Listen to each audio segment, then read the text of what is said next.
William Anderson n'avait pas bougé un seul doigt depuis 2 ans. Lorsque la petite fille aux cheveux blonds ébouriffés a envahi son laboratoire privé avec un dispositif robotique improvisé, personne n'aurait pu imaginer que ce serait le jour où il renoncerait à mettre fin à sa vie. Avant de plonger dans l'histoire, laissez un commentaire ci-dessous indiquant d'où vous regardez ceci. Profitez de l'histoire. La pluie fouettait les immenses jardins du manoir Anderson dans les collines de Seattle. Dans le laboratoire isolé par des portes de sécurité biométriques, William Anderson observait avec des yeux vides pendant que son assistant personnel ajustait l'équipement médical autour de lui. « Vos niveaux restent instables, monsieur Anderson », dit le médecin, fronçant les sourcils devant l'écran de la tablette. « Nous devons augmenter la dose à nouveau. » William, 33 ans, semblait en avoir 50. Sa peau pâle et ses yeux creux contrastait avec son costume impeccable de $3000. En tant que PDG d'Anderson Biotech, il commandait un empire de milliards sans avoir mis les pieds dans son bureau corporatif depuis 4 ans. « Fais le nécessaire », murmura William, observant par la fenêtre les feuilles dorées qui tombaient. « Je veux juste pouvoir respirer à nouveau sans sentir que je me noie. » Le docteur James Carter sourit doucement en préparant une injection. « Patience. Depuis l'épidémie qui a emporté Melissa et Ryan, votre système immunitaire ne s'est jamais complètement rétabli. » Le nom de sa femme et de son fils de 3 ans provoquait encore une contraction visible sur le visage de William. Sa main trembla en se souvenant des funérailles où il avait dû porter une combinaison d'isolation complète, incapable même de toucher les cercueils scellés. Pendant que le docteur Carter rangeait ses instruments, Diane, la gouvernante d'âge moyen, apparut sur le moniteur. « Monsieur Anderson, nous avons une situation à l'entrée principale. Une fille a d'une manière ou d'une autre franchi les portes et insiste pour vous voir. Elle est trempée par la pluie. »« Absolument pas », interrompit William. « Appelez la sécurité. Les enfants sont des réservoirs ambulants de germes. » À ce moment, un fracas de verre brisé résonna à travers l'interphone. Sur le moniteur, William vit une petite silhouette traverser l'antichambre, laissant des empreintes mouillées sur le sol immaculé. « Mon Dieu, elle a brisé la fenêtre latérale !» s'écria Diane. Les gardes tentèrent de l'intercepter, mais la fille courait dans les couloirs, sachant d'une manière ou d'une autre exactement où aller. Les caméras de sécurité captaient sa progression, tandis qu'elle évitait les hommes, agile comme un chat sauvage. William eut à peine le temps de se lever lorsque la porte de son sanctuaire personnel s'ouvrit violemment. Une fille d'environ 8 ans, aux cheveux blonds trempés et aux énormes yeux bleus, envahit la pièce. Ses vêtements étaient usés et tachés de terre, et elle portait un petit sac en tissu fermement serré contre sa poitrine. « S'il vous plaît, ne me jetez pas dehors !» halta-t-elle, les yeux écarquillés de peur. « Je m'appelle Sophie Miller et je sais pourquoi vous tombez de plus en plus malade. » Le visage de William pâlit. « Comment sais-tu que je suis malade ?» Sophie ignora les gardes qui la tenaient maintenant par les bras. « Je l'ai vu aux informations, puis je l'ai vu dans mes plantes. » William fit un geste pour que les gardes s'arrêtent. « Dans tes plantes ?» Sophie ouvrit son sac en tissu et sortit une poignée d'herbes et de racines. « Mes plantes me parlent. Elles m'ont montré comment vous vous affaiblissiez chaque jour. Quelqu'un vous empoisonne. Lentement. » Le docteur Carter fit un pas en avant. « Quelle absurdité! William souffre d'une condition auto-immune rare. Cet enfant a manifestement besoin d'aide psychiatrique. » Sophie leva une petite racine. « C'est de l'aconite. On l'appelle capuchon de moine. Il tue lentement, sans laisser de traces. » William regarda la fille trempée, puis le docteur Carter, dont le visage avait adopté une expression étrangement tendue. « Une nuit, » dit finalement William, à la surprise de tous dans la pièce, y compris lui-même. « Tu auras une nuit pour prouver ta théorie absurde. » Et étrangement, alors que tous se retiraient et que Diane recevait des instructions pour préparer une chambre pour la visiteuse inattendue, il ne ressentait pas la panique habituelle, juste une étrange sensation que quelque chose d'important venait de se produire. Diane observait avec surprise, tandis que Sophie entrait dans la luxueuse salle de bain des invités, laissant une traînée de boue et d'eau. « Quand as-tu pris un bain pour la dernière fois, ma chérie ?» demanda Diane, essayant de maintenir un ton amical. « La semaine dernière, dans la fontaine du parc, répondit Sophie sans honte. La pluie aide aussi. Et tes parents? Le sourire de Sophie disparut. Je n'ai pas de parents. Ils sont morts quand j'avais 4 ans.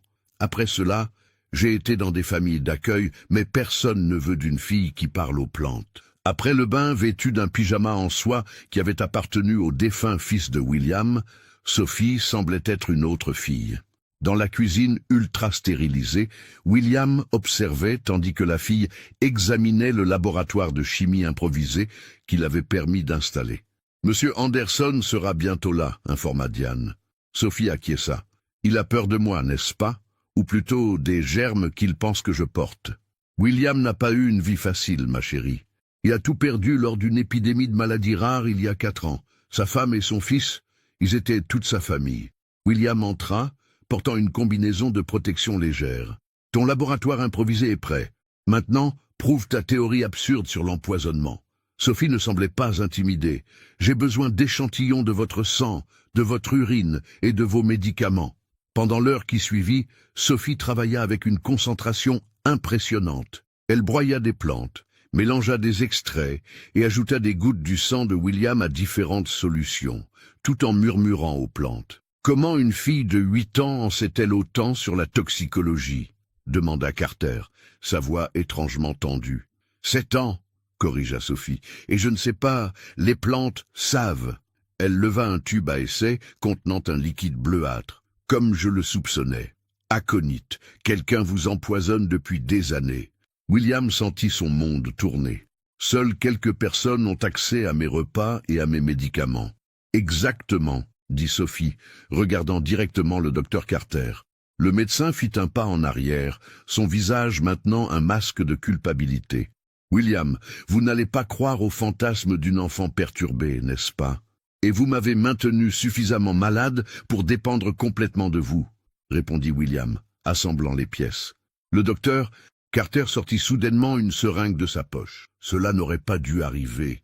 Personne n'aurait dû le découvrir. C'était parfait. Vous seriez mort lentement, naturellement. Sophie s'avança, se plaçant entre les deux hommes. Les plantes connaissent toujours la vérité. Tais-toi, petite sorcière. Carter s'avança, mais Diane avait silencieusement activé le système de sécurité. 2 gardes entrèrent et maîtrisèrent le médecin. Quelques minutes plus tard, William s'assit lourdement sur une chaise, son monde complètement transformé. « Pourquoi es-tu venu me voir ?» demanda-t-il finalement. Sophie sourit. « Je ne savais pas que c'était vous, spécifiquement. Je vois simplement des personnes qui ont besoin d'aide. Mes plantes me guident vers elles. » Elle hésita. « Et j'avais besoin d'un endroit où rester avant l'hiver. » William remarqua pour la première fois les petits os proéminents à ses poignets, ses pieds nus, la façon dont elle regardait vers le réfrigérateur quand elle pensait que personne ne l'observait. « Tu n'as nulle part où aller, » conclut-il. Sophie haussa les épaules, mais ses yeux révélaient sa peur de l'avenir. William Anderson regarda la fille qui avait possiblement sauvé sa vie. Pendant un bref instant, il vit son propre fils, Ryan, qui aurait presque eu son âge maintenant. Et alors, pour la première fois en 4 ans, quelque chose dans la poitrine de William se brisa. Non pas de douleur, mais comme une coquille de glace se rompant pour permettre à quelque chose de nouveau de germer. « Diane, prépare une chambre convenable pour notre invitée. Il semble qu'elle restera avec nous un moment. » Les premiers rayons du soleil pénétraient à travers les vitres triples du manoir Anderson, créant des motifs dorés sur le sol immaculé. Dans la cuisine, William observait fasciné, tandis que Sophie préparait une infusion d'herbes. « C'est un antidote, » expliqua-t-elle. « Il aidera votre corps à éliminer les résidus du poison plus rapidement. » 1 semaine s'était écoulée depuis la nuit où Sophie avait envahi sa vie.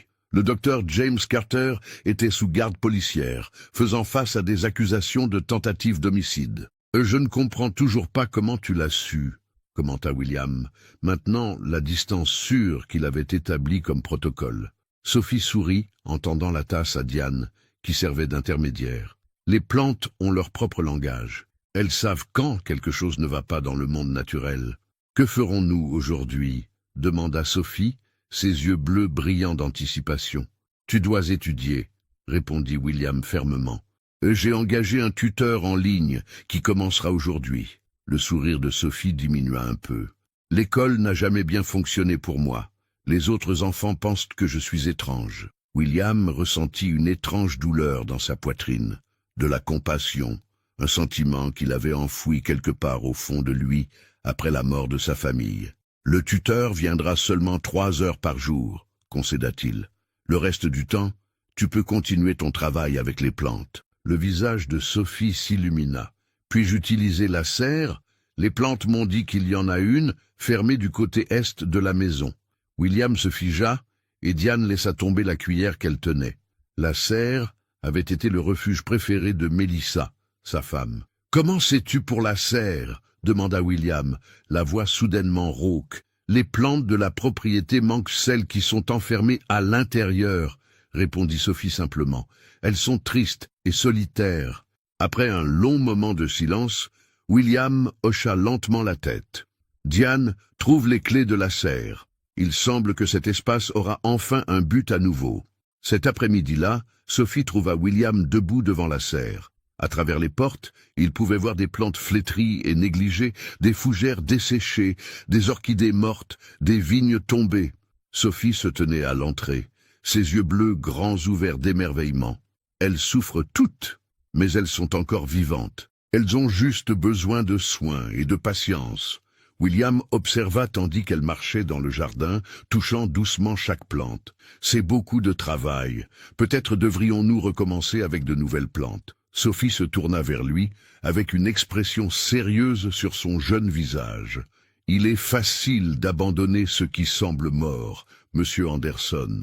Mais presque rien dans la nature n'est vraiment au-delà du salut. Il faut juste la bonne personne pour voir la vie qui pulse encore en dessous. » William sentit l'impact de ses paroles comme un coup physique. Pour la première fois depuis des années, il ne détourna pas le regard quand ses yeux se remplirent de larmes. Ce soir-là, pendant le dîner, William surprit tout le monde en apparaissant sans son masque habituel. Il s'assit à la tête de la longue table, tandis que Sophie occupait l'autre extrémité, maintenant toujours la distance, qu'il insistait comme nécessaire. « Monsieur Anderson, » demanda soudainement Sophie, « pourquoi ne touchez-vous plus les gens ?»« Parce que les gens portent des germes, » répondit William automatiquement, « et les germes tuent.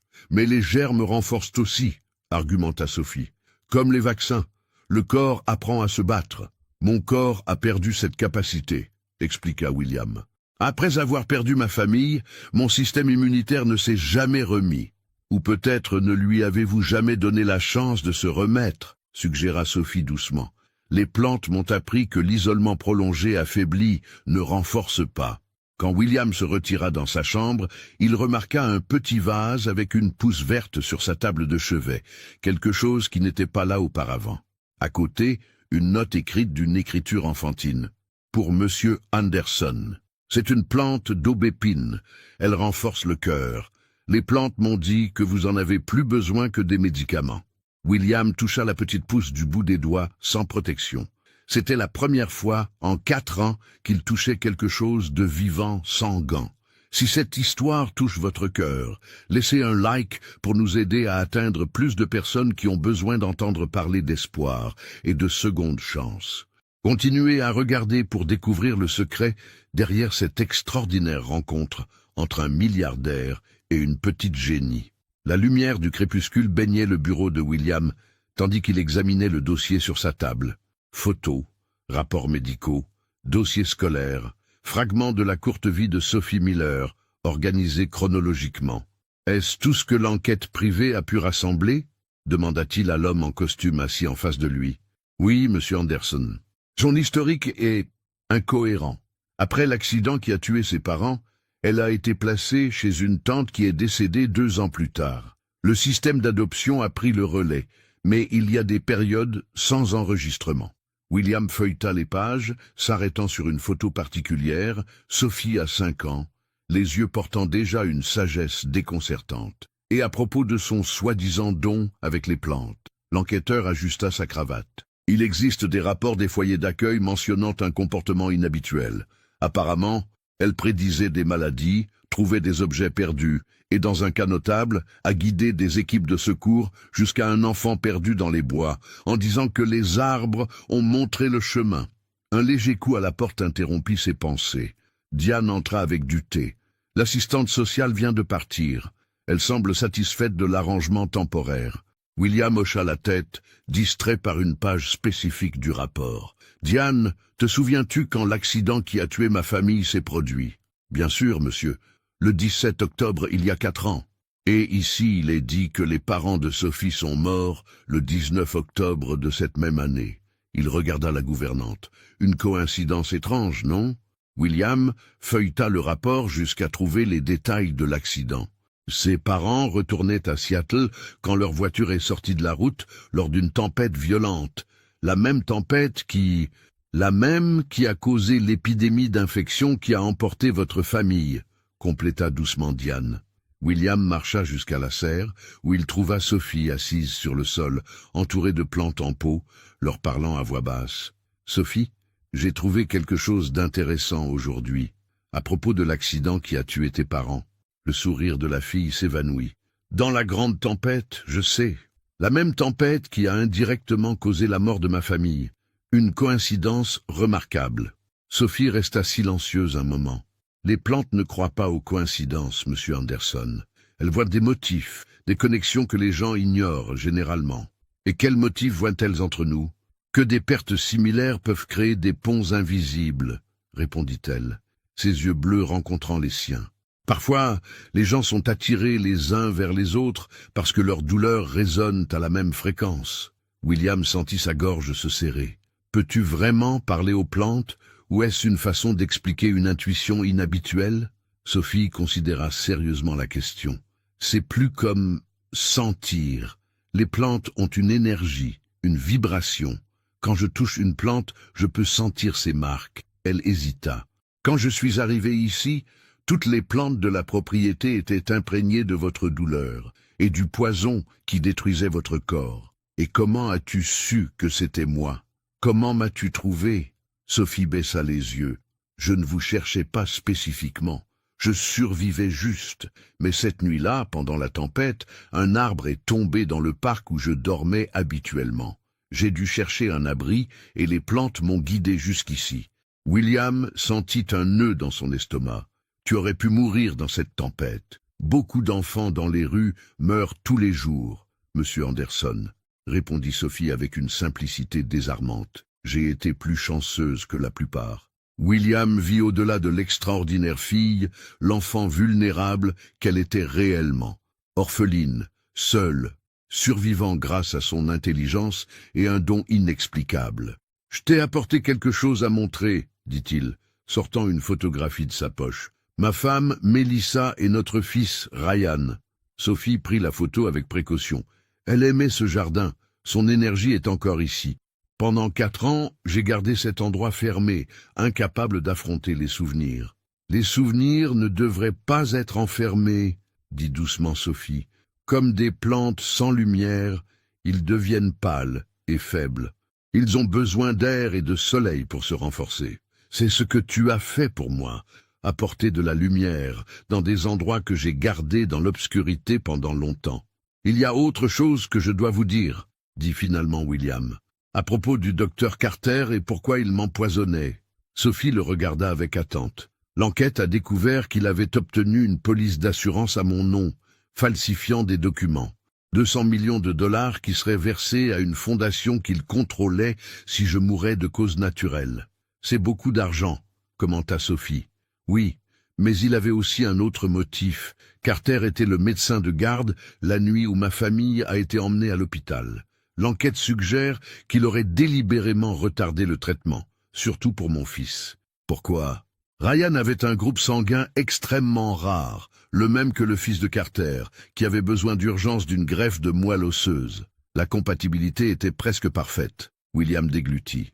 Apparemment, Carter croyait que le plus grand bien justifiait les sacrifices. Mais son fils a-t-il obtenu la transplantation? Non, Ryan est mort avant que toute procédure puisse être réalisée. Et 6 mois plus tard, le fils de Carter est également décédé. Il m'a blâmé, croyait que j'aurais dû consentir à la transplantation quand il l'a suggéré.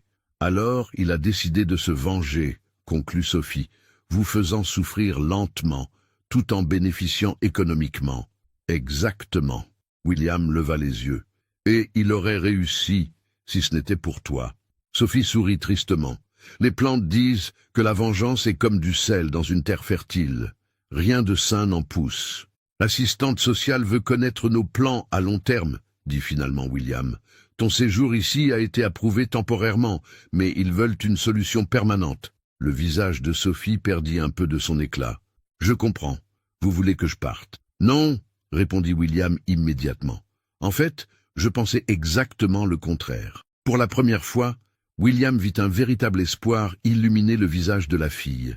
Et à ce moment, il sut que quelque chose avait été décidé, pas seulement dans le monde rationnel des documents juridiques, mais à un niveau plus profond, où des douleurs similaires avaient créé un pont invisible entre deux âmes solitaires. Cette nuit-là, alors que la tempête rugissait dehors, un plan commença à prendre forme. Le test de l'interface neurale directe ne serait que le début. S'il fonctionnait, William récupérerait non seulement une partie de ses mouvements, mais aussi le contrôle de son entreprise et l'opportunité de faire justice. Ce qu'aucun d'eux ne savait, c'est qu'Edward Anderson était déjà en route pour Seattle, alerté par Matthew sur les progrès alarmants du projet et les dangereuses enquêtes de la petite intruse. Le bureau exécutif d'Anderson Biotech occupait l'avant-dernier étage d'un imposant gratte-ciel au centre de Seattle. Edward Anderson, élégamment vêtu d'un costume italien, observait la ville à travers le mur de verre, tout en parlant au téléphone. « Je comprends vos préoccupations, général, » dit-il d'une voix calme. « Mais je vous assure que le projet Neural Combat Interface sera prêt pour démonstration la semaine prochaine, comme prévu. » De l'autre côté de la ligne, le représentant du Pentagone ne semblait pas convaincu. « Vos ingénieurs signalent des instabilités persistantes, Anderson. 3 milliards de dollars exigent plus que des promesses. Les instabilités ont été résolues, mentit Edward, avec une confiance étudiée. Le système fonctionne parfaitement. Après avoir terminé l'appel, Edward toucha l'interphone. Victoria, appelez le Dr Lawrence immédiatement. Quelques minutes plus tard, un homme d'âge moyen, à l'expression nerveuse, entra dans le bureau. Monsieur Anderson, concernant les tests récents, je veux savoir pourquoi une fille de 7 ans a réussi à résoudre des problèmes que votre équipe de scientifiques PhD n'a pas réussi en 2 ans, interrompit froidement Edward, jetant une tablette sur la table avec les rapports envoyés par Matthew. Le scientifique en chef pâlit en lisant le document. C'est impossible. La fille doit utiliser une approche non conventionnelle que vous et votre équipe incompétente n'avez pas considérée, compléta Edward. Son prototype est presque fonctionnel, tandis que notre projet militaire continue d'échouer aux tests finaux. Dr Lawrence ajusta nerveusement ses lunettes. Monsieur Anderson, la différence fondamentale est que le projet original de votre frère a été conçu pour des applications médicales. Notre adaptation pour usage militaire exige des paramètres complètement différents. Edward frappa la table avec force. J'en ai assez des excuses, le Pentagone s'impatiente, et je ne compte pas perdre ce contrat par incompétence. Peut-être, suggéra le scientifique hésitant, devrions-nous examiner ce que la fille a développé? Si elle a vraiment réussi à le faire fonctionner? C'est exactement ce que nous allons faire. Edward sourit froidement. Mais nous avons besoin de la source, pas seulement du résultat. Il toucha à nouveau l'interphone. Victoria, contactez l'équipe de sécurité. J'ai une tâche spéciale pour eux. Au manoir Anderson, Sophie finalisait les préparatifs pour le premier test de l'interface neurale directe. Le petit laboratoire improvisé s'était transformé en une salle d'opération de haute technologie, avec des équipements amenés secrètement par Elisabeth, qui avait utilisé sa récente accréditation d'employé pour accéder aux matériaux d'Anderson Biotech sans éveiller les soupçons. « Êtes-vous nerveux ?» demanda Sophie, ajustant les moniteurs autour du lit médical où William serait positionné. « Terrifié serait plus précis, » admit William avec un sourire tendu, mais aussi plein d'espoir. Première fois en 2 ans. Dr Roberts, un neurologue retraité qui avait été le mentor de William à l'université, observait les préparatifs avec une admiration contenue. Il avait accepté de participer à la procédure expérimentale après avoir vu les projets de Sophie, contre son meilleur jugement professionnel, comme il l'avait souligné plusieurs fois. « L'approche est révolutionnaire », commenta le médecin, examinant les nanobots neuroréactifs. Complètement différente de tout ce qui existe sur le marché actuel. Si ça fonctionne, quand ça fonctionnera, corrigea Sophie avec une confiance inébranlable. Elisabeth entra dans le laboratoire, apportant plus de fournitures. Toutes les entrées sont sécurisées, et Matthew est occupé dans le bureau avec certains documents que vous lui avez demandé d'examiner, informa-t-elle William. Excellent. Moins il en sait sur la procédure, mieux c'est. William avait choisi de ne pas confronter Matthew sur sa trahison, préférant le nourrir de fausses informations pendant qu'il préparait le vrai test. La tension dans l'air était palpable, tandis que William était transféré sur le lit de procédure. Dr Roberts connecta des moniteurs cardiaques et respiratoires, tandis que Sophie vérifiait les nanobots une dernière fois. Le processus a 3 phases, expliqua Sophie, adoptant un ton professionnel qui contrastait avec son apparence enfantine. D'abord, les nanobots seront introduits par injection à la base de la colonne vertébrale. Ensuite, nous utiliserons des champs magnétiques pour les guider jusqu'au point de rupture neurale. Enfin, ils formeront un réseau de communication qui servira de pont pour les signaux cérébraux. William respira profondément. Et combien de temps avant de savoir si ça a fonctionné? Si les nanobots s'alignent correctement, vous pourriez sentir quelque chose immédiatement, répondit le docteur Roberts. Mais des résultats significatifs peuvent prendre des heures ou des jours. Elisabeth serra la main de William. Vous pouvez encore abandonner. William regarda Sophie, qui attendait sa décision finale. Dans les yeux de la fille, il vit non seulement une brillance scientifique, mais une détermination féroce à faire ce qui est juste, la même détermination qu'il avait lui-même perdue après l'accident. « Je suis prêt », décida-t-il. « Faisons-le, docteur. » Roberts prépara l'injection contenant les nanobots, tandis que Sophie calibrait le système de guidage magnétique. La procédure commença avec l'insertion de l'aiguille à la base de la colonne vertébrale de William, un processus qu'il ne pouvait pas sentir en raison de la paralysie. Nanobot introduit, annonça le médecin. Lancement du guidage magnétique. Sophie activa le système, ses yeux fixés sur les moniteurs qui montraient la progression microscopique des nanobots à travers la moelle endommagée de William. Ils répondent parfaitement, atteignant le premier point de rupture dans 3, 2, 1. Au moment exact où les nanobots atteignirent le point critique, l'alarme de sécurité du manoir se déclencha, des lumières rouges clignotant partout dans le laboratoire. « Que se passe-t-il » demanda le docteur Roberts, surpris. Elisabeth courut vers le moniteur de sécurité. « Intrus ! Au moins 6 hommes armés entrant par l'arrière de la propriété !» William et Sophie échangèrent des regards alarmés. « Edward !» dirent-ils à l'unisson. Nous devons interrompre la procédure. Le docteur Roberts commença à déconnecter les équipements. Non, protesta Sophie, les nanobots sont déjà positionnés. Si nous interrompons maintenant, ils pourraient se disperser et causer des dommages permanents. Combien de temps reste-t-il? Demanda William, gardant son calme malgré la situation. 7 minutes pour compléter la formation du réseau, répondit Sophie, ses doigts volant sur les contrôles. Nous devons gagner du temps. Elisabeth prit une décision rapide. Je vais retarder l'équipe d'intrusion. Fermez cette porte et n'ouvrez à personne sauf à moi.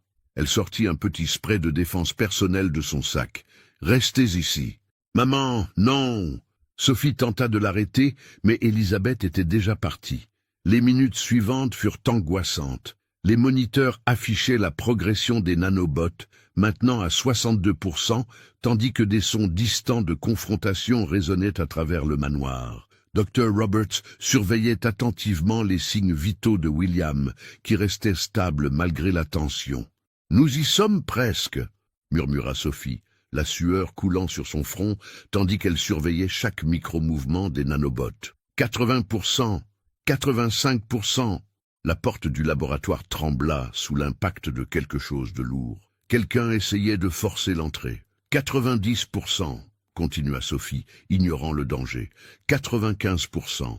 La porte céda dans un fracas, révélant Matthew accompagné de 2 hommes en tenue tactique. Derrière eux, Elisabeth était retenue par un 3e homme, un filet de sang coulant de son front. « Éloignez-vous de l'équipement » ordonna Matthew, une arme à la main. « Maintenant !» 100%, s'exclama Sophie à cet instant. Le réseau est complet. Comme en réponse à l'annonce, le corps de William convulsa sur la table. Ses yeux s'ouvrirent brusquement, et alors, à l'étonnement de tous dans la pièce, son bras droit s'éleva tremblant dans l'air. « Ça fonctionne !» halta William, observant incrédule ses propres doigts bouger pour la première fois en 2 ans. « Mon Dieu, ça fonctionne !» Les intrus hésitèrent, clairement pas préparés à ce revirement. Matthew se ressaisit le premier, pointant l'arme directement sur Sophie. « Éloigne-toi des contrôles, petite. Monsieur Edward Anderson a un intérêt particulier pour ton invention. » Sophie resta ferme. « Tu savais tout ce temps, n'est-ce pas, à propos de l'accident, de la sabotage des projets. Les affaires sont les affaires, » répondit froidement Matthew. « Et toi, petite intruse, tu interfères dans des affaires très lucratives. » William, toujours allongé, mais maintenant avec un contrôle partiel sur son bras droit, observait la scène avec une horreur croissante. Son esprit traitait rapidement les options, aucune d'elles favorable. C'est alors qu'il remarqua quelque chose d'inhabituel. Le petit dispositif que Sophie portait toujours clignotait sous la table de contrôle, connecté au système du manoir. « Tu ne comprends pas ce qui est en jeu », dit William à haute voix, essayant de gagner du temps. « Ce projet vaut des milliards, peut-être des billions. Edward le sait. » Sophie capta le signal, son regard trouvant rapidement le dispositif. Avec un mouvement subtil, elle appuya sur un bouton sur sa montre. Instantanément, les lumières du laboratoire vacillèrent et les systèmes de sécurité du manoir entrèrent en mode de verrouillage complet, portes se scellant automatiquement, volets métalliques descendant sur les fenêtres. « Qu'as-tu fait ?» exigea Matthew, momentanément distrait. C'était toute l'ouverture dont William avait besoin.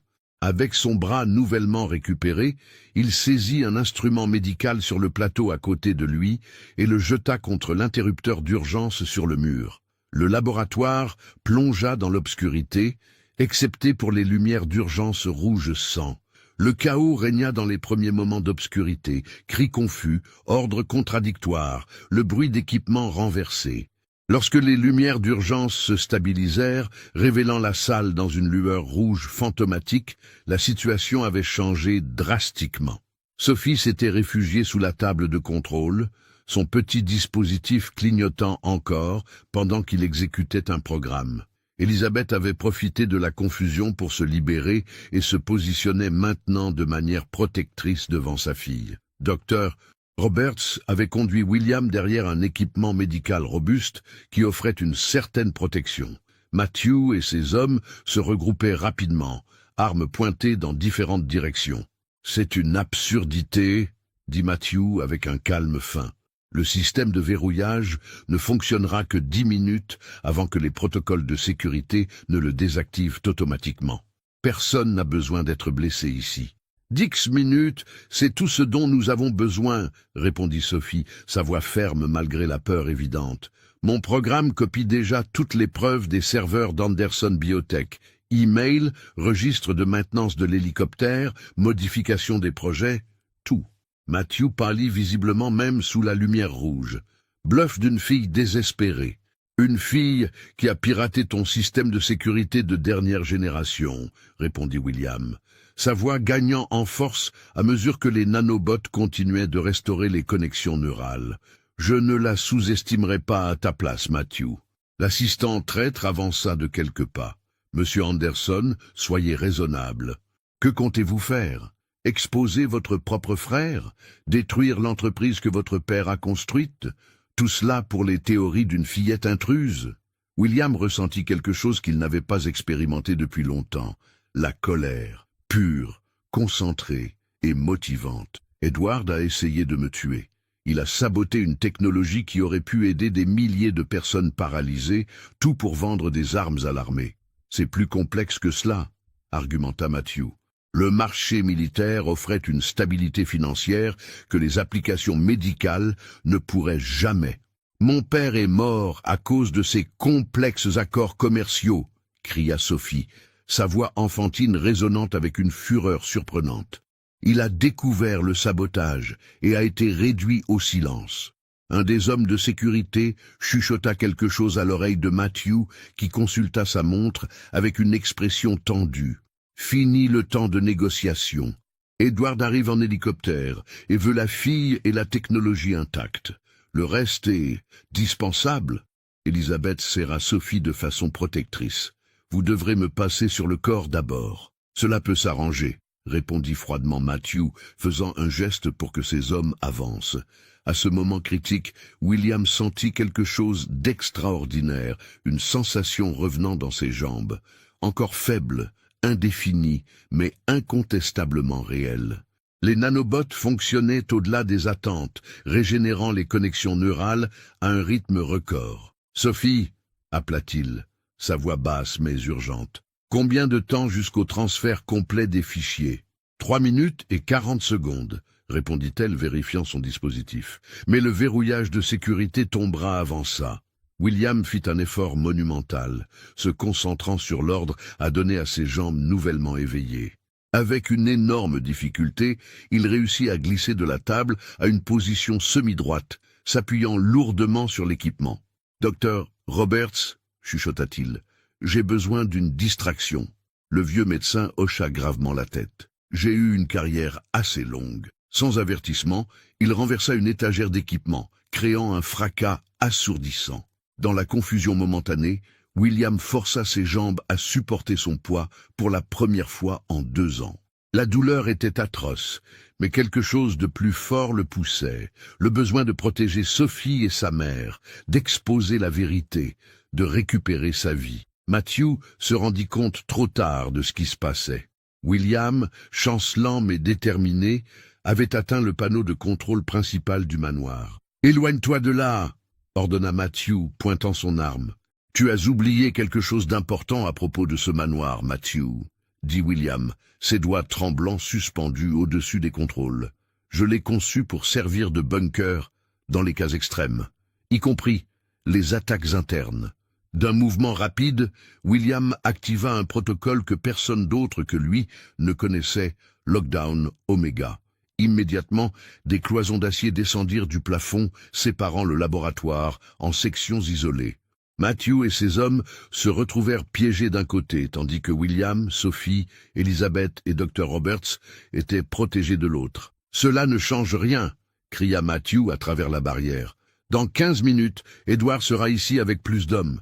Vous êtes aussi piégés que nous. » William, maintenant capable de se tenir debout en s'appuyant sur les surfaces, regarda Sophie. « Combien de temps reste-t-il ?»« 2 minutes, répondit-elle, surveillant le transfert. « Mais après cela, nous devons encore envoyer les preuves à quelqu'un qui peut aider. » William réfléchit rapidement. « Juge Jennifer Collins. Elle a supervisé des cas contre Anderson Biotech auparavant et est connue pour son intégrité. J'ai son contact direct. » Elisabeth serra Sophie dans ses bras, les larmes aux yeux. « Tu as planifié tout cela, n'est-ce pas ?» Depuis le début, Sophie baissa les yeux. « Pas exactement tout. Je savais juste que je devais trouver des preuves sur ce qui est arrivé à papa. Découvrir M. Anderson était providentiel. » William observa la fille prodige avec une nouvelle compréhension. Elle l'avait utilisée, d'une certaine façon, pour atteindre son propre objectif de justice. Mais dans le processus, elle avait sauvé sa vie de manière qui allait bien au-delà de la technologie neurale. « Transfert complet !» annonça Sophie avec enthousiasme. « Nous avons tout !» Le triomphe fut bref. Le son d'un hélicoptère approchant coupa l'air, suivi d'impacts lourds sur le toit du manoir. « Edward est arrivé !» constata William sombrement. « Et le lockdown Omega ne bloquera pas l'accès par l'héliport. C'était un défaut de conception que je n'ai jamais corrigé. » « Combien de temps avons-nous » demanda Elisabeth. « 5 minutes, peut-être moins, » répondit William, luttant pour rester debout, alors que ses muscles atrophiés protestaient sous l'effort soudain. « Docteur. » Roberts, qui examinait les moniteurs de progression neurale, intervint. « William, les nanobots fonctionnent extraordinairement bien, mais ce stress extrême peut compromettre la formation du réseau. Vous avez besoin de repos. »« Pas le temps, » répliqua William. « Nous devons envoyer ces preuves maintenant et trouver une route d'évasion. » Sophie connecta son dispositif directement au système de communication du manoir. « Je prépare un paquet de données cryptées à envoyer à la juge. Mais j'ai besoin de votre mot de passe personnel pour certification. » William fournit le mot de passe, tandis que des bruits de pas lourds résonnaient sur le toit, l'équipe d'Edward avançant de l'héliport vers l'intérieur du manoir. « Envoyez !» s'exclama Sophie au moment où le système de sécurité émettait des alertes de violations multiples. William tenta de faire un pas sans soutien et faillit tomber. Elisabeth le soutint rapidement. « Vous ne pouvez pas fuir dans cet état, dit-elle. « Je n'ai pas l'intention de fuir, répondit William, la détermination dans sa voix. Je vais affronter mon frère. C'est du suicide, protesta Dr. Roberts. Le visage de Sophie s'illumina d'une idée soudaine. L'exosquelette dans le laboratoire auxiliaire, je l'ai modifié pour des tests préliminaires, mais il n'est pas calibré pour une utilisation réelle, objecta William. Il devra faire l'affaire, insista Sophie. C'est notre seule chance. Avec l'aide d'Elisabeth et du docteur Roberts, William fut rapidement transporté au laboratoire adjacent où un exosquelette de support neural attendait, un prototype développé par Sophie ces dernières semaines comme système de secours. Ce n'est pas parfait, mais il amplifiera les signaux neuraux que les nanobots transmettent, expliqua Sophie, tout en aidant à fixer le dispositif aux jambes et au torse de William. Pensez-y comme à des béquilles de haute technologie. William sentit l'exosquelette s'activer, répondant aux faibles signaux que son cerveau pouvait maintenant envoyer à ses membres. Ce n'était pas un contrôle total, mais cela offrait une mobilité, quelque chose qui semblait miraculeux après 2 ans d'immobilité absolue. Le son d'explosion contrôlée indiquait que l'équipe d'Edward forçait l'entrée à travers les barrières internes. « Vous 3 devez partir maintenant », ordonna William, testant les mouvements de l'exosquelette. « Il y a un passage d'urgence au bout du couloir est. Il mène directement au garage souterrain. Nous n'allons pas vous laisser, protesta Sophie. « Je ne demande pas, » répondit fermement William. « Les preuves ont déjà été envoyées. Vous êtes les témoins les plus importants maintenant. J'ai besoin que vous soyez en sécurité pour raconter cette histoire. » Elisabeth comprit la logique, aussi douloureuse soit-elle. « Il a raison, Sophie. La vérité doit survivre, même si je ne survis pas, compléta William. Mais je n'ai pas l'intention de faciliter la tâche à Edward. » Tandis que Dr. Roberts guidait Elisabeth et une Sophie réticente vers la route d'évasion, William accéda au système central une dernière fois. « Protocole Phoenix », ordonna-t-il à l'ordinateur. « Autorisation Anderson Alpha 0. »« Protocole Phoenix activé », répondit le système automatisé. « Séquence d'autodestruction initiée. Temps estimé, 15 minutes. » William observa les moniteurs montrant Edward et son équipe avançant à travers les couloirs, détruisant méthodiquement chaque barrière. Puis, avec une détermination renouvelée, il activa l'exosquelette à puissance maximale et se dirigea à la rencontre de son frère. Pour la première fois en 2 ans, William Anderson marchait, pas comme l'homme qu'il était avant, mais comme quelque chose de nouveau et de résolu, forgé par la douleur, la trahison et, finalement, par l'amitié improbable d'une fille prodige qui avait refusé d'accepter les impossibilités. Le grand hall du manoir Anderson, avec sa hauteur double et son escalier imposant, avait toujours été conçu pour impressionner. Cette nuit-là, sous la lumière rouge des systèmes d'urgence, il devint la scène pour la confrontation que William avait évitée pendant 2 longues années. Edward Anderson, impeccablement habillé malgré l'opération tactique en cours, s'arrêta au milieu du hall en apercevant son frère descendant l'escalier. Ses yeux s'élargirent momentanément avant qu'un sourire froid ne se forme sur son visage. « William » dit-il, comme s'ils étaient dans une réunion d'affaires décontractée. « Impressionnant. Vraiment impressionnant. » William avança lentement, chaque pas méticuleusement contrôlé par l'exosquelette qui amplifiait ses signaux neuraux nouvellement restaurés. « Bonjour, Edward. Surpris de me voir debout ?» L'équipe tactique qui accompagnait Edward, 6 hommes lourdement armés, prit des positions stratégiques autour du hall. Matthew surgit d'un couloir latéral, visiblement soulagé de trouver son véritable patron. « Tu aurais dû vérifier si j'étais vraiment mort quand tu as saboté mon hélicoptère, » continua William, s'arrêtant à quelques mètres de distance. « Erreur de débutant. » Edward rit un son sans humour, toujours aussi direct. C'est pourquoi tu n'as jamais compris comment les affaires fonctionnent réellement, frère. Il fit un geste englobant. Où est la petite Jenny? Mes hommes ont fouillé le laboratoire principal, mais il semble que notre jeune prodige ait disparu. Hors de ta portée, répondit William, avec toutes les preuves de ton sabotage, de ton appropriation indue de propriété intellectuelle et de meurtre. Un éclair d'irritation traversa le visage d'Edward, toujours aussi mélodramatique. Les affaires impliquent des sacrifices, William. Notre père comprenait cela. N'essaie pas d'invoquer notre père dans cette affaire. William avança d'un pas, l'exosquelette émettant un bourdonnement bas. Il a construit Anderson pour sauver des vies, pas pour créer des armes.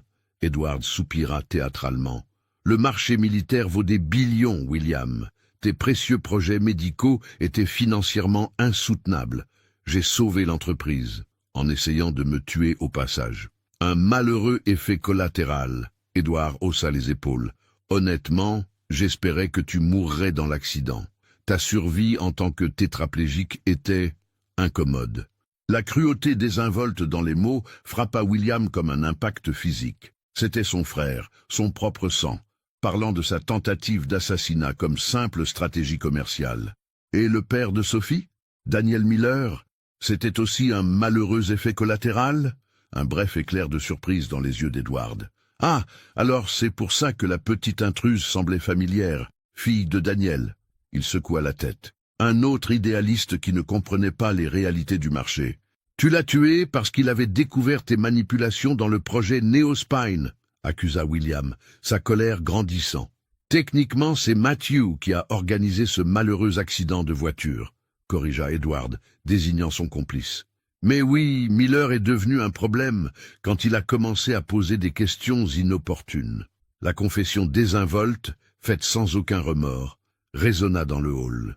Edward ne craignait clairement aucune conséquence, une erreur fatale de calcul. « Tu es enregistré », informa calmement William. « Chaque mot de cette conversation est transmis à la juge fédérale Jennifer Collins en ce moment. » Le sourire d'Edward vacilla. « Bluff. Les communications externes sont bloquées. Pas pour quelqu'un qui possède le code d'annulation prioritaire, répliqua William. Où as-tu oublié que j'ai conçu ce système de sécurité? Pour la première fois, Edward semblait véritablement préoccupé. Il fit un geste rapide à son équipe tactique. Assez parlé, trouver la fille et tout équipement lié au projet neural. Maintenant, les hommes commencèrent à bouger, mais William leva la main. Je ne ferai pas ça. Le protocole Phoenix est actif. Dans environ 10 minutes, ce manoir sera structurellement compromis. Tu mens, intervint Matthew.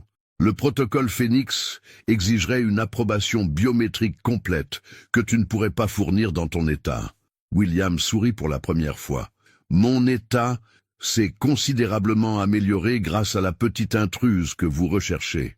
Les nanobots ont restauré suffisamment de connexions neurales pour que j'active le protocole manuellement. Edward plissa les yeux, évaluant rapidement la situation. Même si c'était vrai, tu mourras aussi. Un prix acceptable pour garantir que tu paies pour tes crimes, répondit William avec un calme qui le surprit lui-même. Un des hommes de l'équipe tactique s'approcha d'Edward, lui parlant urgemment à l'oreille. Le visage de l'exécutif s'assombrit. Il semble qu'il y ait eu un transfert de données non autorisé vers des serveurs externes, dit-il, sa voix maintenant chargée de colère contenue. Tu as vraiment envoyé les preuves. Toutes, confirma William. Les registres de maintenance de l'hélicoptère, les altérations délibérées des projets neuraux, les emails discutant de l'élimination de Daniel Miller. Tout a été envoyé à des autorités qui ne sont pas sur ta liste de paye. Edward sortit une arme, la pointant directement sur William. Toujours aussi naïf, frère. Crois-tu vraiment que cela ira quelque part? J'ai des sénateurs, des juges, des généraux. Une enquête serait enterrée avant même de commencer. Peut-être dans le passé, concéda William, mais tu as commis une erreur critique. Et quelle serait-elle? Tu as sous-estimé une fille de 7 ans. William sourit.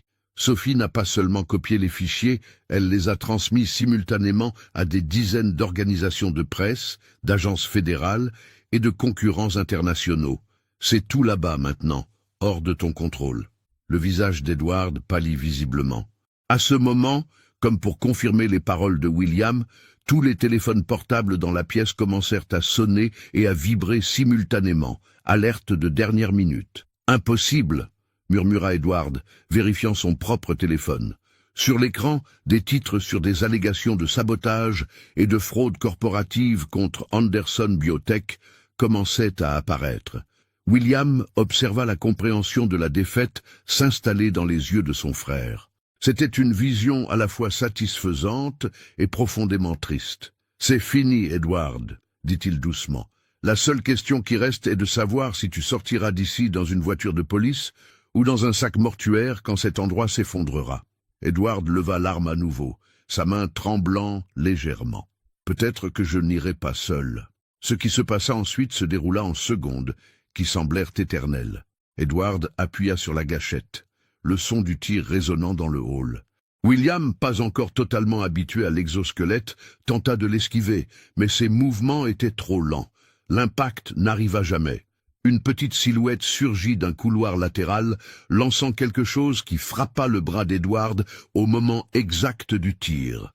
La balle ricocha sur la structure métallique de l'exosquelette, tandis qu'Edward criait de douleur, un petit outil de précision maintenant planté dans son avant-bras. « Sophie !» William cria désespérément, voyant la fille debout à quelques mètres, ses yeux écarquillés par le choc de ce qu'elle venait de faire. « Je t'ai dit de fuir !» la réprimanda-t-il, essayant de se positionner entre elle et Edward. « Je suis revenu pour aider », répondit Sophie, sa voix petite mais déterminée. L'exosquelette avait besoin d'ajustement. Edward, tenant son bras blessé, regardait la fille avec une haine viscérale. « Toi !» cracha-t-il. « Tout ça à cause de toi. » D'un mouvement rapide, il saisit Sophie avant que quiconque puisse réagir, pressant l'arme contre sa tempe. « Sortez tous, maintenant !» ordonna-t-il à son équipe, traînant Sophie vers la sortie. « Edward, non !» William tenta d'avancer, mais l'exosquelette se bloqua soudainement, émettant un son d'alerte. Les mouvements brusques avaient surchargé le système, le laissant temporairement immobilisé. « Un mouvement et la petite Jenny meurt !» menaça Edward, reculant avec Sophie comme bouclier. « Et crois-moi, William, c'est quelque chose que je ferai avec plaisir. » Sophie, étonnamment, ne montrait pas de terreur. Son visage affichait un calme calculé, tandis que ses yeux parcouraient l'environnement, évaluant les possibilités. « Tu mens, » dit-elle clairement. « Tu me veux vivante. Je suis la seule qui comprenne complètement comment les nanobots fonctionnent. » Edward serra le bras autour de son cou. « Je peux te garder vivante, mais pas nécessairement intacte. » William luttait désespérément pour redémarrer l'exosquelette. Mais le système restait en mode protection. Impuissant, il observait son frère traîner Sophie vers la sortie, tandis que le compte à rebours du protocole Phoenix atteignait 4 minutes. C'est alors que l'inattendu se produisit. Elizabeth, que tous croyaient avoir fui avec Dr Roberts, émergea soudainement d'une entrée latérale, portant un extincteur qu'elle déchargea directement au visage d'Edward. La distraction momentanée fut tout ce dont Sophie avait besoin. Avec l'agilité d'une gymnaste, elle tordit son corps, s'échappant partiellement de l'emprise d'Edward et mordant son bras avec force. L'homme hurla de douleur, relâchant suffisamment pour qu'elle se libère complètement. Le chaos s'installa lorsque l'équipe tactique, percevant que la situation était hors de contrôle et que le temps s'épuisait, commença à évacuer le manoir. Matthew fut le premier à fuir, abandonnant son patron sans hésiter.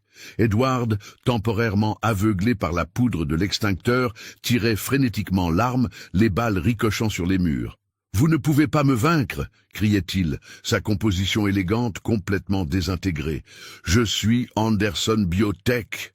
William réussit finalement à redémarrer l'exosquelette, se déplaçant maladroitement pour atteindre Sophie et Elizabeth, qui se réfugiaient derrière une colonne. « Nous devons sortir maintenant, » insista-t-il. « Moins de 3 minutes. Le dispositif de contrôle des nanobots est encore dans le laboratoire, » rappela Sophie. « Sans lui, le réseau neural peut s'effondrer. »« Laisse-le, » insista William. « Il ne vaut pas ta vie. » Sophie le regarda avec cette détermination unique qui la définissait. « Il vaut la vôtre.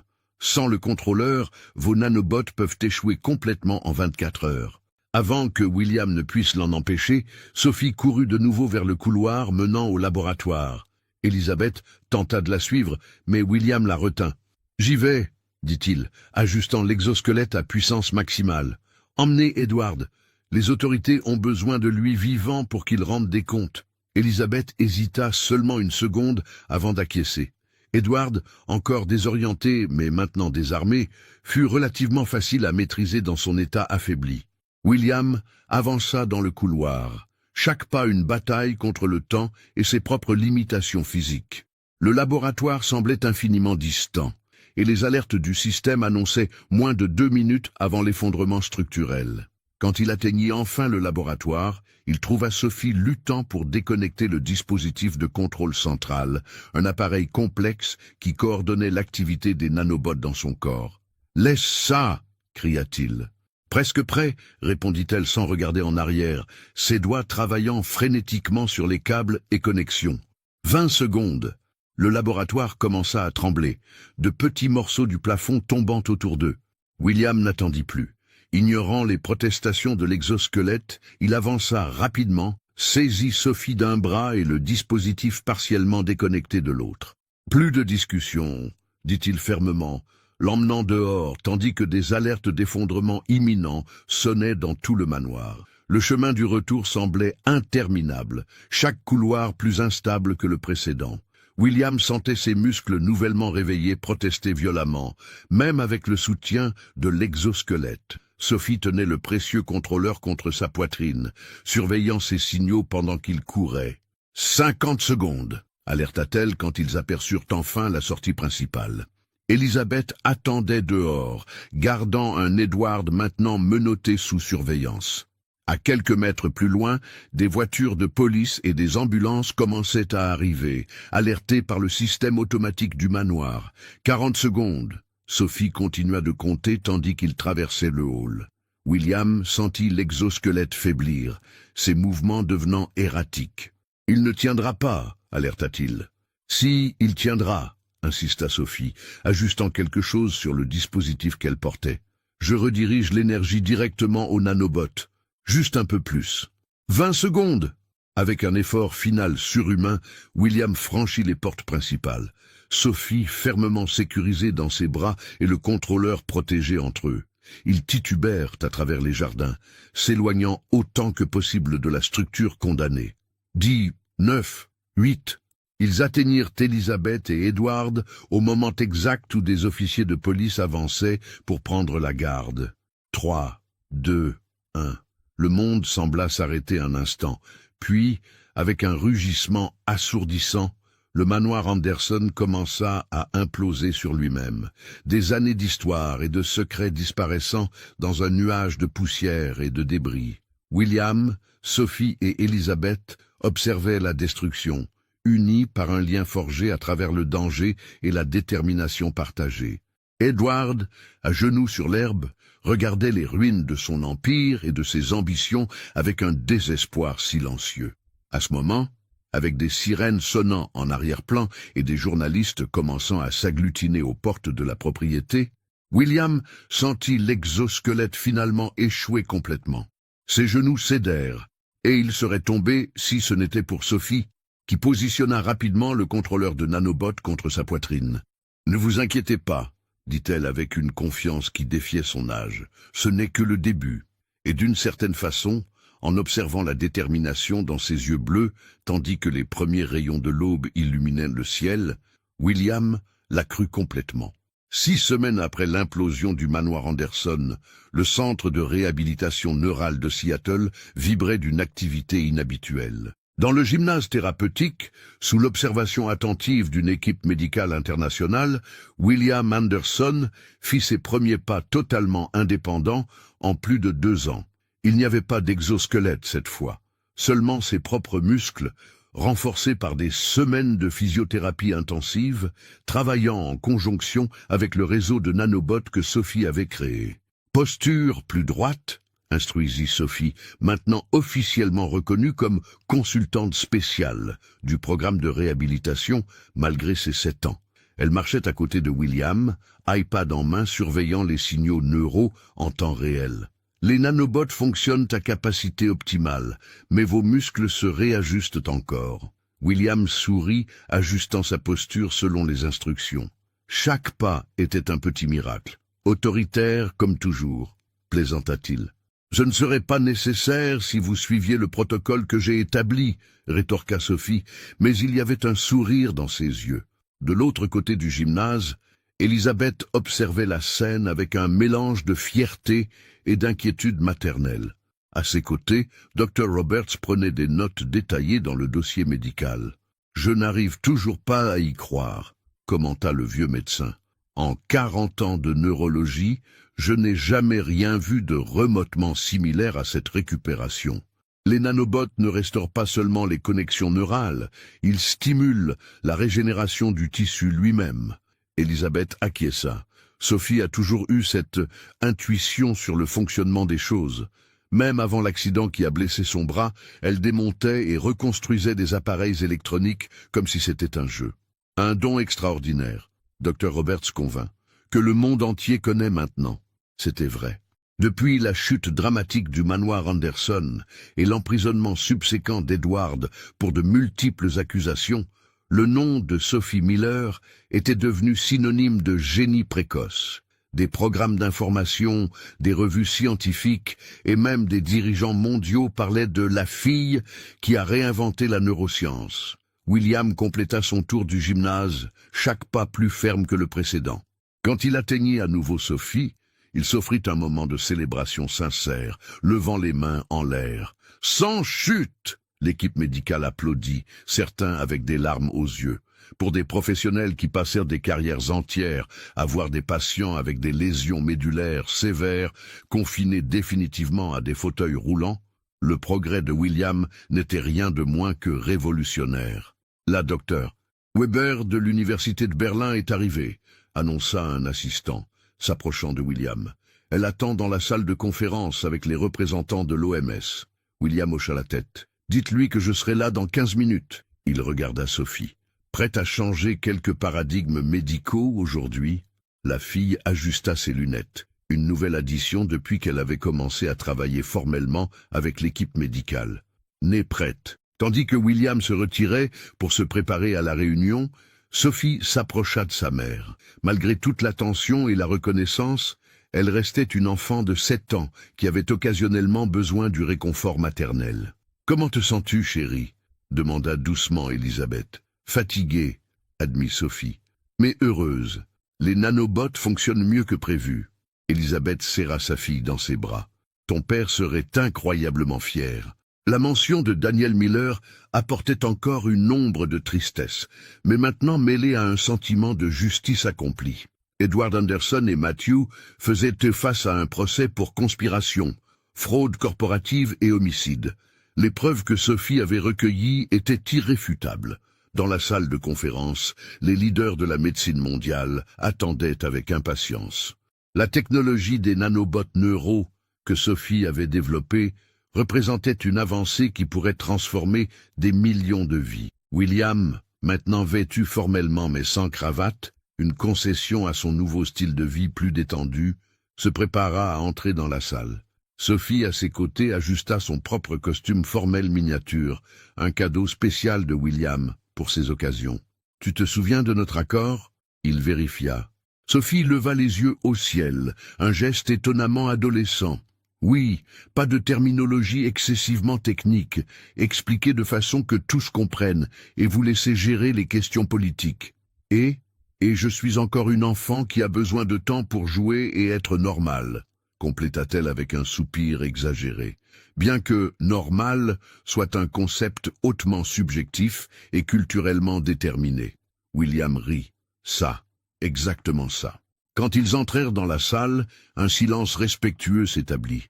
Là se trouvaient certains des plus grands noms de la médecine mondiale, tous réunis pour écouter une fille de 7 ans et un homme qui, jusqu'à récemment, était considéré comme un cas perdu. « Mesdames et messieurs, » commença William, sa voix ferme et confiante, « merci d'être venus.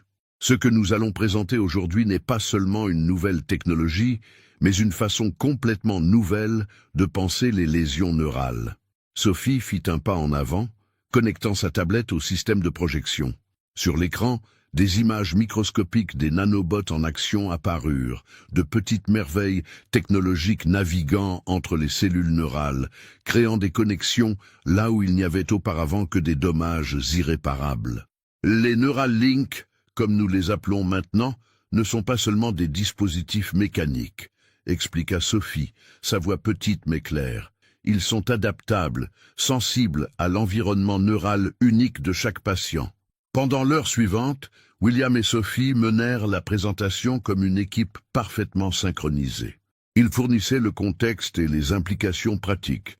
Elle expliquait les principes techniques avec une clarté qui laissait bouche bée les spécialistes avec des décennies d'expérience. La partie la plus importante, William souligna alors qu'ils approchèrent de la conclusion, est que cette technologie sera disponible de manière accessible globalement.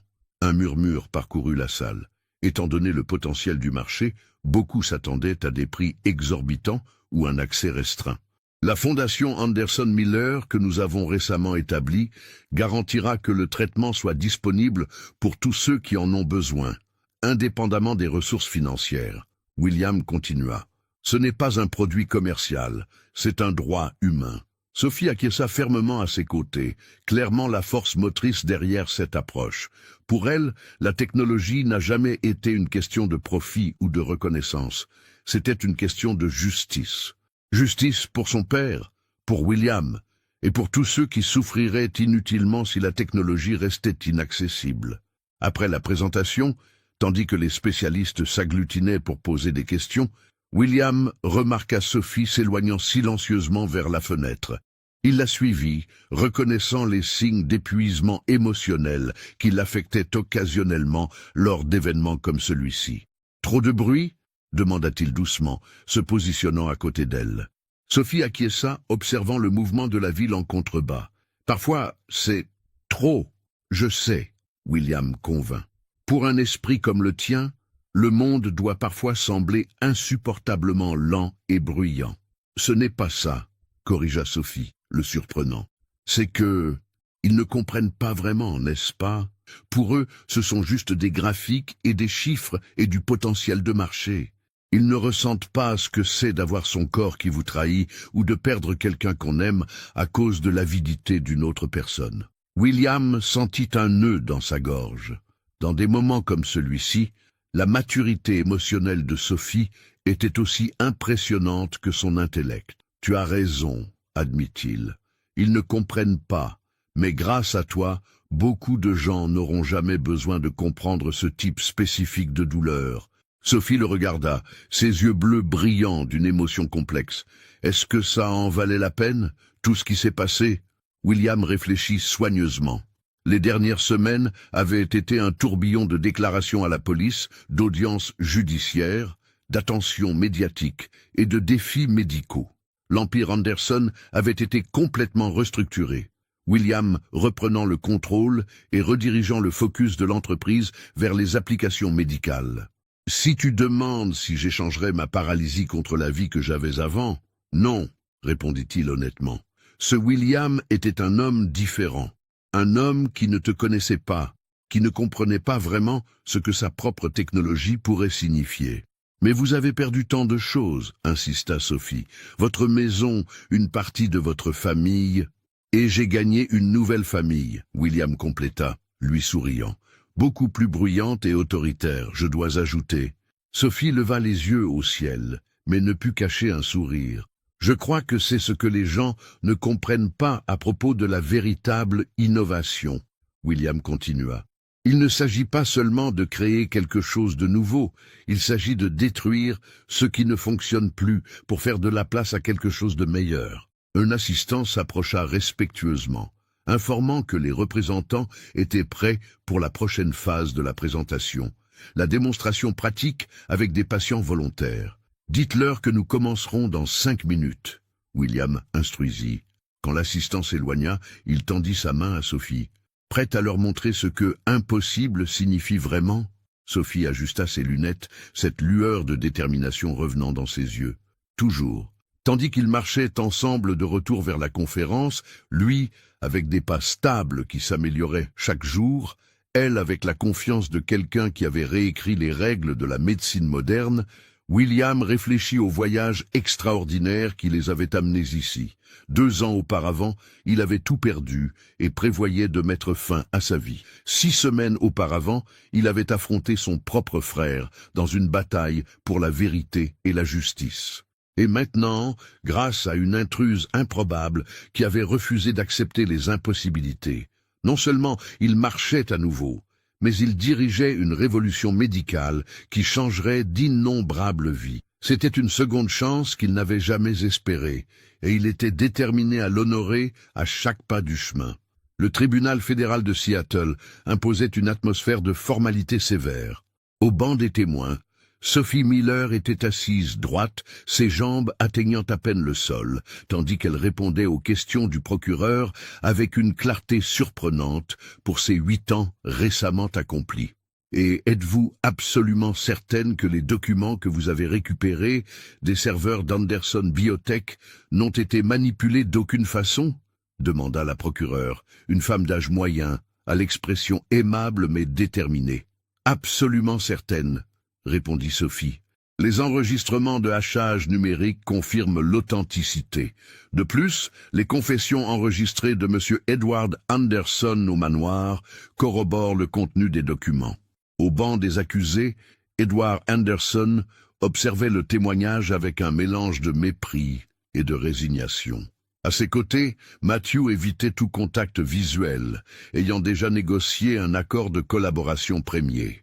De la galerie, William assistait au témoignage avec une fierté contenue. À ses côtés, Elizabeth tenait sa main en soutien silencieux.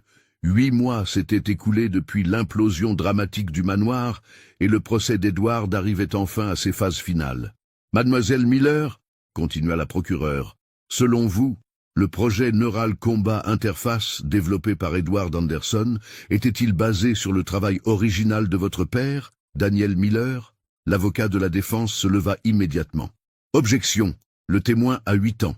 Elle n'est pas qualifiée pour offrir des opinions techniques sur la propriété intellectuelle. »« Votre honneur ?»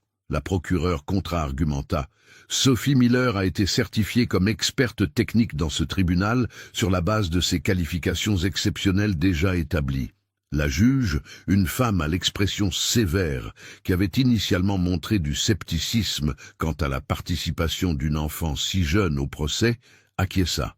Objection rejetée. Le témoin est qualifié comme spécialiste en technologie neurale. Continuez. Sophie attendit patiemment que le tumulte diminue avant de répondre. Oui, définitivement. L'architecture de base du Neural Combat Interface est identique au projet Neospin, seulement avec des paramètres modifiés pour amplifier les réponses agressives, au lieu de faciliter les mouvements naturels. Et cette modification représenterait-elle une violation éthique significative de l'objectif original de la technologie ? Retirez l'objection.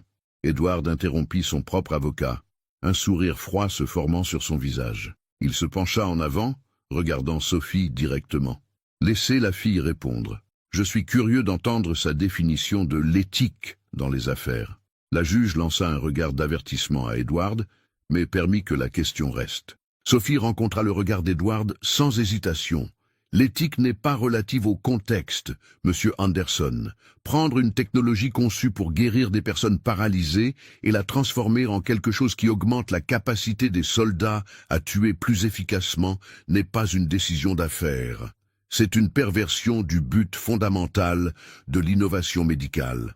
Un murmure parcourut le tribunal. Même ceux habitués à l'articulation extraordinaire de Sophie semblaient impressionnés par la clarté morale de sa réponse. La procureure sourit discrètement. « Pas d'autres questions, votre honneur. » Quand Sophie descendit du banc des témoins, ses yeux rencontrèrent brièvement ceux de William. Un petit sourire partagé, une communication silencieuse qu'ils avaient développée au cours des mois de travail ensemble.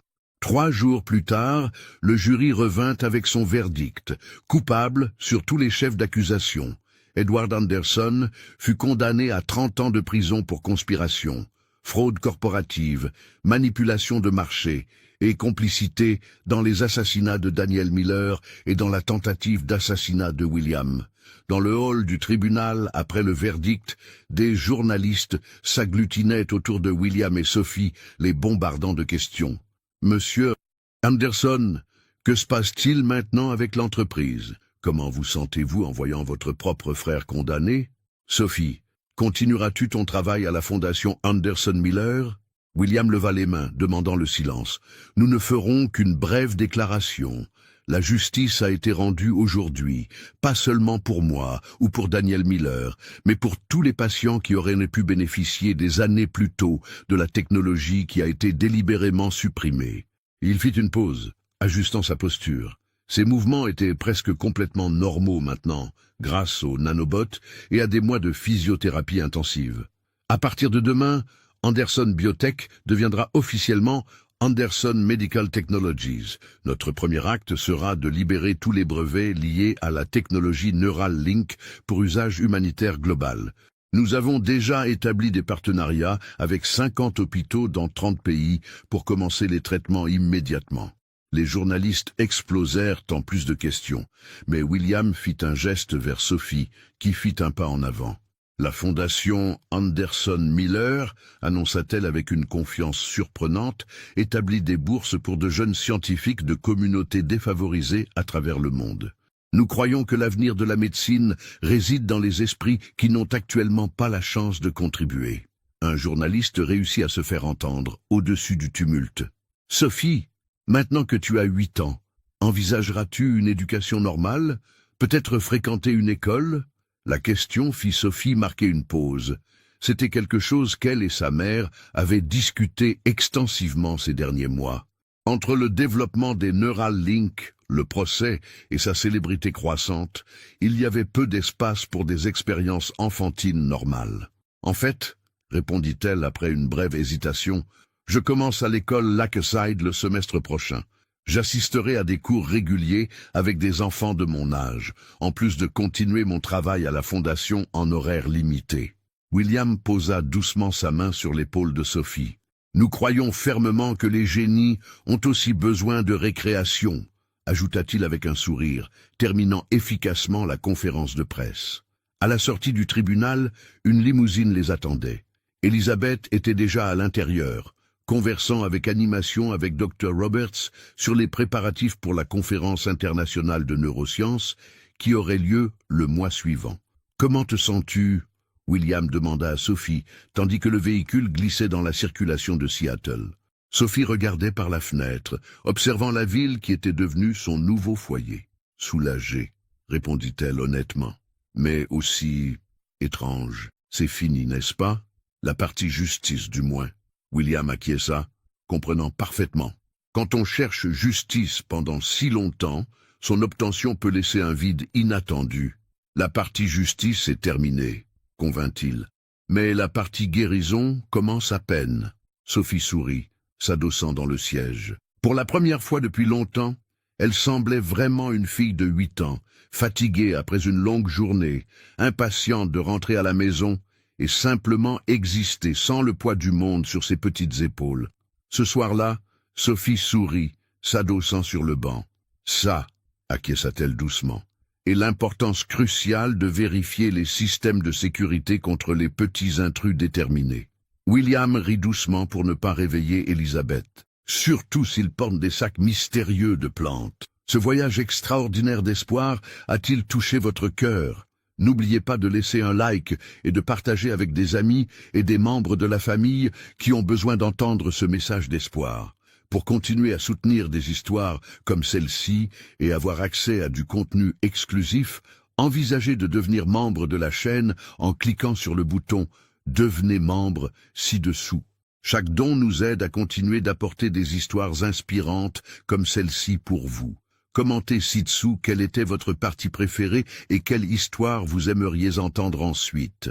Quand ils arrivèrent à la maison, Sophie s'était déjà endormie sur le siège arrière. William l'observa un moment, non plus la fille désespérée qui avait envahi sa vie 5 ans auparavant, mais une jeune extraordinaire au bord d'un avenir illimité. Avec précaution pour ne pas la réveiller, il la porta à l'intérieur, se rappelant comment ses propres bras avaient été inutiles lorsqu'ils s'étaient rencontrés. Maintenant, grâce à la technologie qu'elle avait créée et à la détermination qu'ils avaient partagée, ils pouvaient la porter avec facilité. En la plaçant sur le lit, William remarqua le petit vase avec des plantes sur sa table de chevet, descendantes de ces premières herbes improvisées qu'elle avait apportées cette nuit fatidique. Un rappel constant de comment quelque chose d'apparemment petit et fragile pouvait, avec les soins appropriés, se transformer en quelque chose de fort et vital. Tandis qu'il fermait silencieusement la porte de la chambre, William réfléchit au voyage extraordinaire qui les avait amenés jusque-là. D'un milliardaire paralysé déterminé à mourir et d'une fille prodige désespérée pour la justice, ils étaient devenus une famille unie par quelque chose de plus fort que le sang, le rejet partagé d'accepter les impossibilités. Et dans ce moment tranquille, William Anderson ressentit une gratitude profonde pour l'invasion qui avait sauvé sa vie de manière qu'il n'aurait jamais pu imaginer. Fin. Si cette histoire a touché votre cœur, n'oubliez pas de laisser un like et de partager avec des amis et des membres de la famille qui ont besoin d'entendre ce message d'espoir. Pour continuer à soutenir des histoires comme celle-ci et avoir accès à du contenu exclusif, envisagez de devenir membre de la chaîne en cliquant sur le bouton « Devenez membre » ci-dessous. Chaque don nous aide à continuer d'apporter des histoires inspirantes comme celle-ci pour vous. Dites-nous en commentaire quelle a été votre partie préférée et quelle histoire vous aimeriez entendre pour la suite.